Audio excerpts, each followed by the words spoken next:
Good morning and welcome to the Coach's Cup. Good morning. I'm Sonya Green with SonyaGreenCoaching.com. And I'm Judith Fender with Judith Fender Coaching.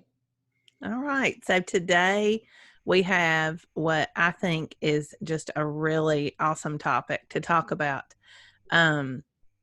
which our topic today is urges. Urges. Yep. Yay.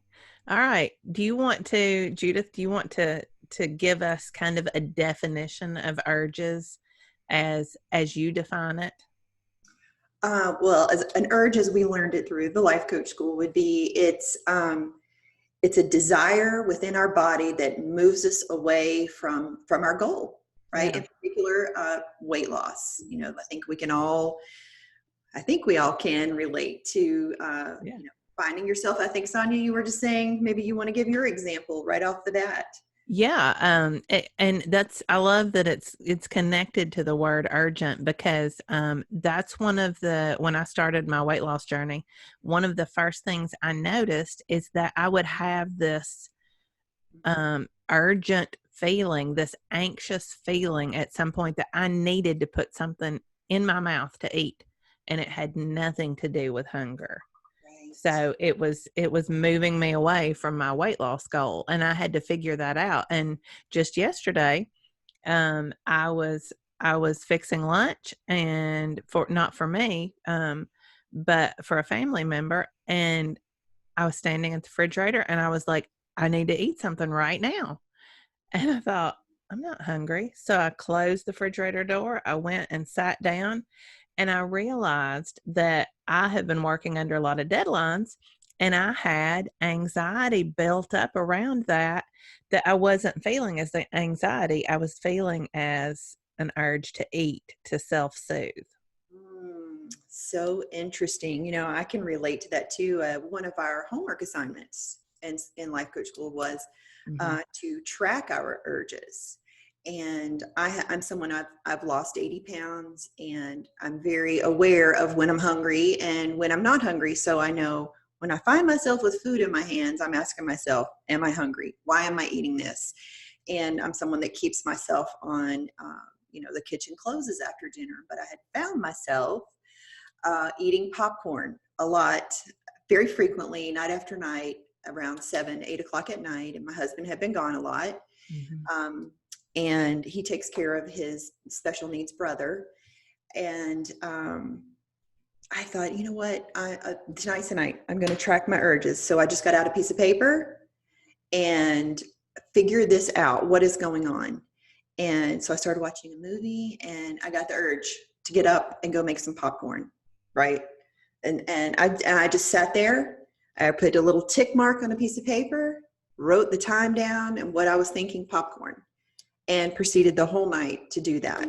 So I hope I didn't jump into our story too much, but the urges are manageable. This is where I think we want to go with how to manage an urge. Right. And the reason I love this topic so much is because I firmly believe that if you can manage your urges, that is the holy grail of personal development.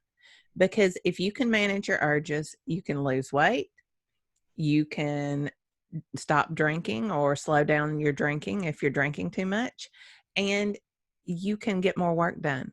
Because urges, they surround all areas of our lives. Yeah, checking social media. I can be working. Yesterday, I was really pounding it out because my husband and my son were gone, so I was like just plowing through, and that little ding came on my phone.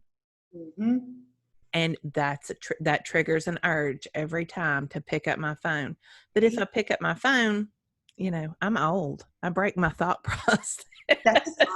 Who knows if I'm going to get that back or not, So urges, if you can figure out how to manage your urges, and that's what we're hoping to help you do today, then it really is. There's nothing you can't do. It's so true. Such a good point. I love that, especially about work and managing urges around the phone. I find myself, it does interrupt the flow of work, and leaving that phone off, away. Yeah, I have mine turned upside down with the sound off on my desk. Yeah. Because even when we're doing this, seeing that little flash is enough to break my train of thought. Like I said, as you get older, that's that's magic right there when you actually have a train of thought. Right. And so it's really just a conditioned thought loop pattern that you're in. That's all it is. Some chemicals firing and the brain wants a reward. Yes. That's it. Yes.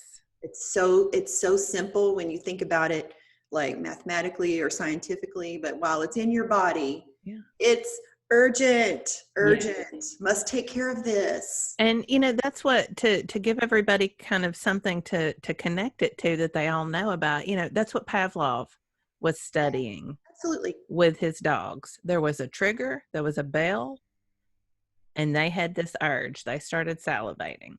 Classic. It's the exact same for us, no matter if it's alcohol, if it's food, if it's our social media, no matter what it is.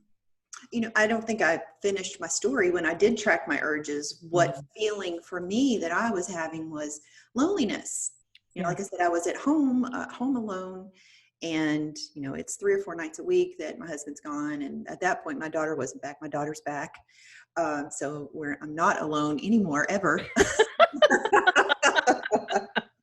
Even in the bathroom. Yeah, well, she's 24, so she does give me, although, Mom, can I borrow your hairspray? Mom, can I do this?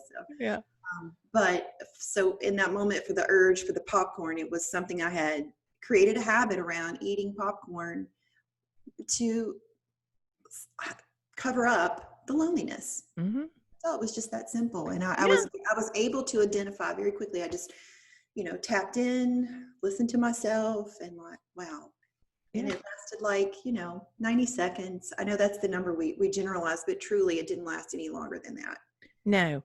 And that leads us to our next point. There are 3 ways to manage an urge. You can react, you can resist, or you can allow. And that's it. It's one of those 3. That's what you're choosing to do. So reacting is what most of us do. I want something to eat, I throw it in my mouth. Make the popcorn. You make the popcorn. You check your social media. You don't question it, you just react to it. And this whole process is because our brains want to be efficient. Right. So we have a groove in our brain that says, oh, your phone just went off. The thing to do is check it, because that's what you always do. Right. Or you're feeling anxious. The thing you always do is eat. Or you're feeling lonely. The thing you always do is eat. Well, and we're rewarding the brain with a dopamine hit, because whatever action you react with is reinforcing the urgent behavior. This process, creating the groove gets deeper and deeper. Yeah, absolutely. Yeah. The other thing is to resist. You want to talk about resisting? Well, what resisting will feel like it will feel terrible. You will have some type of battle in your brain, and you'll think like, no, and we learn like the beach ball. What's that? Yes. Yeah. Tell about the beach ball. I always try to negotiate. Yeah. Negotiation going on in your brain. Can we? No, we don't want to cuss. I could cuss. I have another name for it. But anyway, I won't say it. So the beach ball. So we, in life coach school, we learn like it's the feeling. If you try to hold a beach ball underwater and you just keep holding it and holding it and holding it until you can't hold it anymore. And when you release it, it explodes. Yeah. Right. And that's when you're totally in the kitchen, making the popcorn, eating the popcorn, doing all the things, all the actions. In your face. Yeah. And your brain is on to you then too. Your brain figures out, okay, she's going to resist for 10 minutes. Oh, tonight it's 15. Oh, tonight it's 20. Your brain's going to hang in there with you. And hang in. Try to resist it. It just keeps building. Sure does. Yeah. So the gold is allowing it. Absolutely. And I have to say, it took me a while to figure that out, exactly what that meant, because this is easy to explain, but it's a little more difficult to really find that spot where you're allowing and not negotiating, not resisting in some way. Mm. Yeah, I'm thinking about my own popcorn. Like, you know, it took me months to get to the point where I wanted to deal with it, because whatever sadness I was feeling and the urgency that that habit loop I was creating, Mm-hmm. while I was aware it was a behavior I didn't want to do, um, I didn't want to address it. And then once I sat to allow it, it was absolutely like, what? This is all the feeling Yeah. that that I had to feel about this in this 90 seconds of loneliness.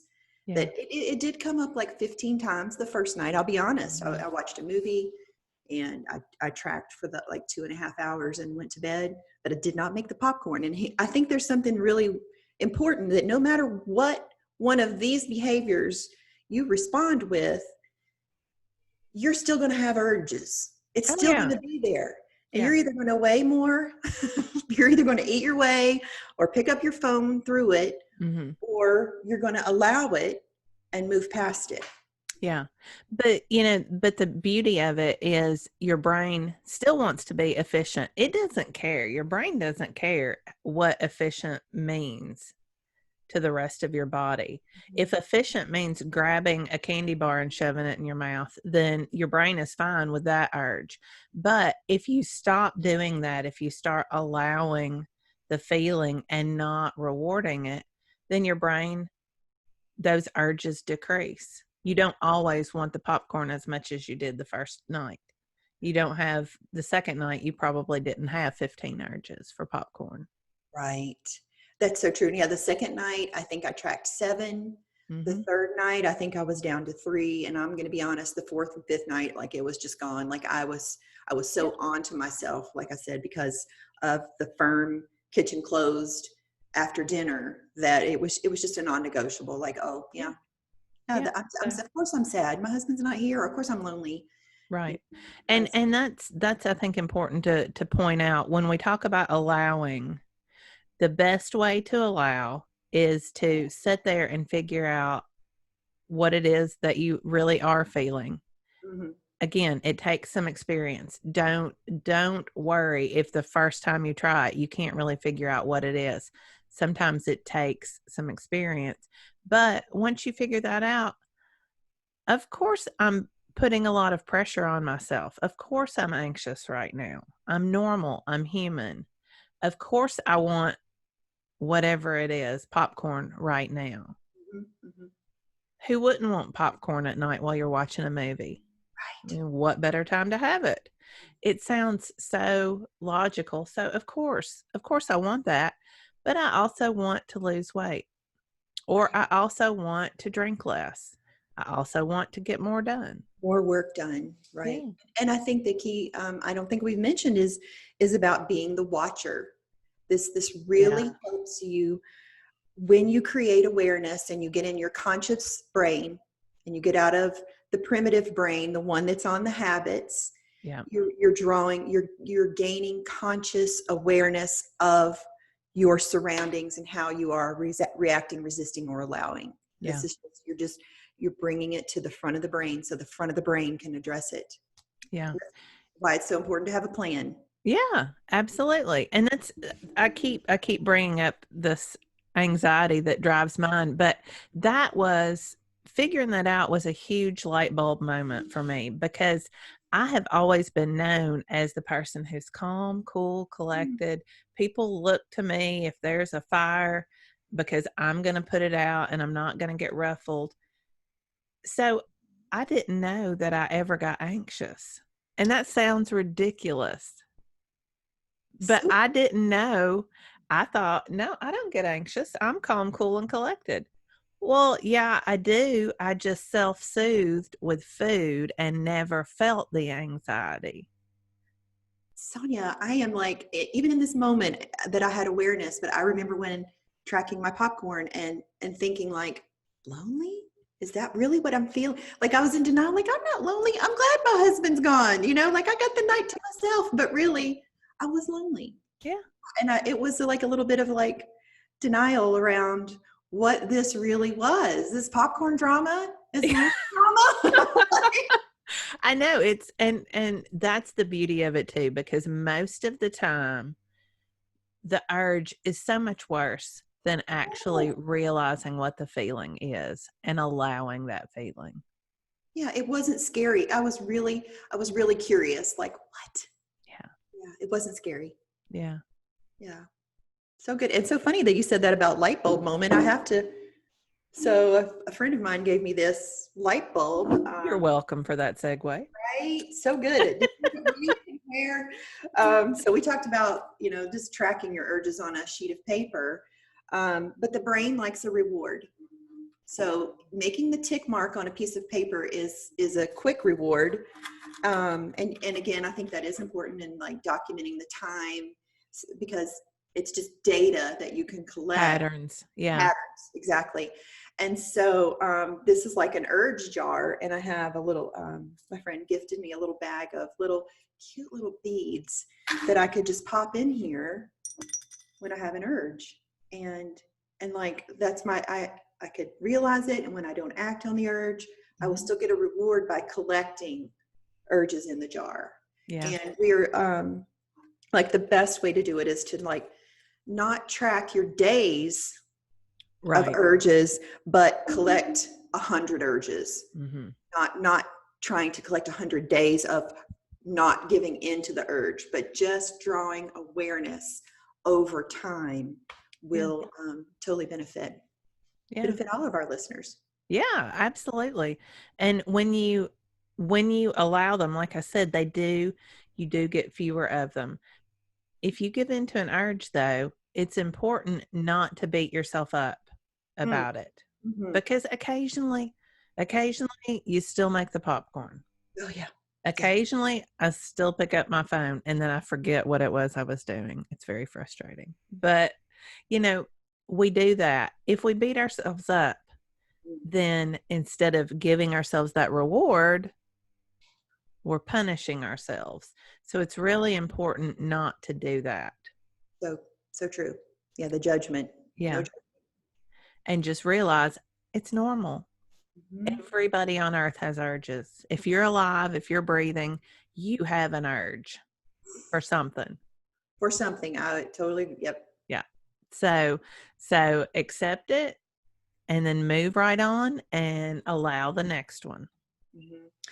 I'll offer this on allowing. Somewhere I heard when it was talking about, because really what we're talking about here is just how to feel a feeling, right? Mm-hmm. And so allowing a feeling, think of it as like pouring water through, like if you pouring water into a vase, like just let it flow through you, just let it go. And if if it gets hung up somewhere, that's where you've got to use your brain and like release your thoughts, release and let go, and just let the urge flow through you like water, just in and out. Yeah. It takes a minute to figure it out. It does. I'm not going to lie and say that somebody will figure it out the first time, but it's work that is so worth doing. Yeah. Even if you just get a little awareness around it, you're winning. Yeah, absolutely. And you growing. All right. Any last minute thoughts about urges? Oh, I think the winning game is tracking them. Yeah. If you can do them, like if you're looking for a behavior you want to stop, totally get a sheet of paper and just get into yourself. Yeah. Be honest. Don't be afraid. Yeah. Yeah. Because the chances are you're having urges at the same time every day. You just don't realize it. Yeah. Afternoons coming home from school was my big time. And I didn't realize that until I started tracking them and writing it down. And I was like, oh, okay, this is a release for me. Yeah. And then I was on to myself. And then I rewarded myself with, I would come in, this is interesting. It was a release for me because I was tired from a day full of making decisions and putting out fires and things like that. And so I always come in the house through the garage into the kitchen, and I would stop and eat. I would Oh, stop right there and put something in my mouth. I would feel that urge as I got closer to the house. And by the time I pulled in the garage, I was going to eat something. And it didn't matter, salty, sweet, didn't matter. I was putting something in my mouth. And I got onto I figured out what was happening. And so I started, instead of going through the kitchen, I went through the dining room instead, went straight to my room, changed out of my school clothes into my, I need to relax for the rest of the night clothes. And I laid down for a few minutes. oh, I love that. That's And such a good reward right there. right, because that's what my brain wanted. It wanted a break. It Right. wanted some rest. It wanted some, I don't know, recognition that it had been working all day. A break. Yeah, a break. Mhm. And so instead of rewarding it with food, I rewarded it with what it really needed, which was a mental break. All right, folks. I hope that you have enjoyed this. I really do. I love this topic. I think it's gold. We will see you next week. I'm not sure what we're talking about next week. We haven't talked about it yet. But one of the things that we've thought about is, if you have ideas you want us to talk about, we would love for you to let us know in the comments. Become a subscriber to our channel, and let us know in the comments what you want to hear about, because we're ready to take it on. Exciting. Yeah. Yeah. All right, Judith. Till next week. Till next week, Sonya.